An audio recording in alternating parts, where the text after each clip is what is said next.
சற்று முன் கிடைக்கப்பெற்ற மிக மிக முக்கியமான செய்தி ஒன்று வெளியாகி உள்ளது. அதிமுகவின் தொண்டர்களுக்கும் நிர்வாகிகளுக்கும் இடையே பிரச்சனை அதிகமாகிவிட்டது. இதனால் மீண்டும் அதிமுகவில் மிகப்பெரிய அளவிலான பூகம்பம், அதாவது கட்சியே உடையக்கூடிய வகையில் அமையும் என்றும் அரசியல் வட்டாரங்களில் தெரிவிக்கின்றன. எடப்பாடி பழனிசாமி அவர்களை நம்பினால் நடுத்தெருவில்தான் நிற்க வேண்டும். ஏனென்றால் 2026 சட்டமன்ற தேர்தலில் ஒட்டுமொத்தமாக களத்தில் திமுகவை எதிர்த்து மக்களிடம் ஒற்றுமையாக பிரச்சாரம் மேற்கொண்டால் அதிமுகவை வீழ்த்துவதற்கு யாராலும் முடியாது. ஆனால் தற்பொழுது இருக்கக்கூடிய கள நிலவரப்படி கட்சிக்குள் இருப்பவர்களை எதிரி என்றும் அவர்களது குறைகளை கூறுகின்ற எடப்பாடி அவர்களை எப்படி மக்களும் தொண்டர்களும் தேர்வு செய்வார்கள்? எடப்பாடியை நம்பி நாங்கள் பிரச்சாரத்திற்கு செல்ல மாட்டோம், குறிப்பாக அதிமுகவின் வேட்பாளருக்கு ஓட்டுக்களை செலுத்த மாட்டோம் என்ற முடிவில் தொண்டர்களும் நிர்வாகிகளும் இருப்பதாக தகவல்கள் கிடைக்கப்பெற்றுள்ளது.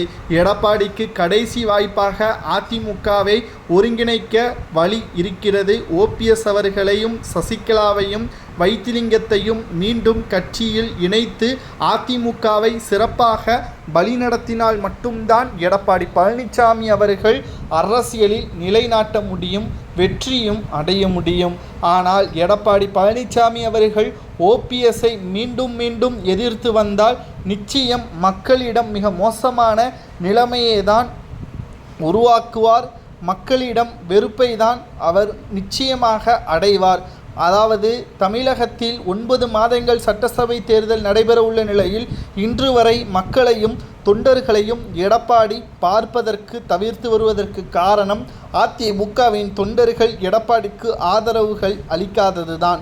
அதிமுகவின் தொண்டர்கள் ஓபிஎஸ்ஐயும் வைத்திலிங்கத்தையும் மனோஜ் பாண்டியையும் குறிப்பாக சசிகலாவையும் ஆதரிக்கிறார்கள் என்றால் கட்சியை வழிநடத்துவதற்கு அவர்களுக்கு தகுதி இருக்கிறது. எடப்பாடிக்கு ஒரு முறை அல்ல, 2 முறை அல்ல, பல முறை வாய்ப்புகள் வழங்கப்பட்டது. ஆனால் அவர் அதை சரியாக பயன்படுத்தவில்லை. சசிகலாவிற்கும் ஓபிஎஸ்ஸிற்கும் நிச்சயமாக அதிமுகவில் இடம் உண்டு. அதை எடப்பாடி தட்டி பறிப்பது தவறு. ஏனென்றால் ஜெயலலிதா ஒன்றும் அதிமுகவில் எடப்பாடி பழனிசாமி அவர்களை நிலைநிறுத்திவிட்டு செல்லவில்லை, மாறாக ஓபிஎஸ்ஸையும் கட்சியிலிருந்து நீக்கிவிட்டு செல்லவில்லை. முக்கியமான பொறுப்பும் ஓபிஎஸ்ஸிற்குத்தான் வழங்கப்பட்டது.